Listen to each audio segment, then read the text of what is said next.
Agar kuzatayotgan bo'lsangiz, hozirgi vaqtda hamma shoshyapti. Hamma nimagadir shoshadi. Hattoki bitta video ko'rmoqchi bo'lsangiz ham, uni 2x da ko'rib ko'rasiz.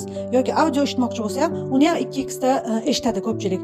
Agar Instagramdagi video reelslar 1 minutdan yoki 30 sekunddan ko'p bo'ladigan bo'lsa, odam uni oxirigacha toqat qilib ko'rib bilmaydi.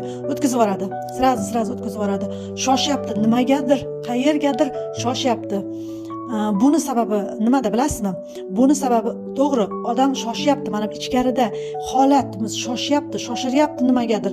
Nimanidir tezlashtirgisi kelyapti. Ya'ni qaysidir vaziyat izidan qaysidir vaziyat bo'lishini xohlayapti. Lekin bu narsada bitta joyda biz adashyapmiz. Ya'ni nimada? Biz shoshayotganimizning sababi biz ruhimizni o'stirishimiz, ongimizni kengaytirishga shoshyapti. Zamon mana yer o'syapti, borliq o'syapti. Butun bir nima deydi?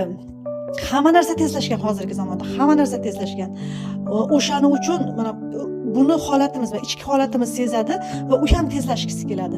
Biz uni ongimizga yo'naltirmaymiz, ruhiy rivojimizga yo'naltirmaymiz yoki mana bu jamiyatdagi rivojimizga yo'naltirmaymiz-da, buni Instagramdagi reelslarni tezlashtirishda yoki nimadir eshitganda 2x da eshitib o'tishga, o'sha narsalar, ya'ni bizlarga zarur bo'lmagan, bizlarga foydasi bo'lmagan narsalarda tezlashtiryapmiz.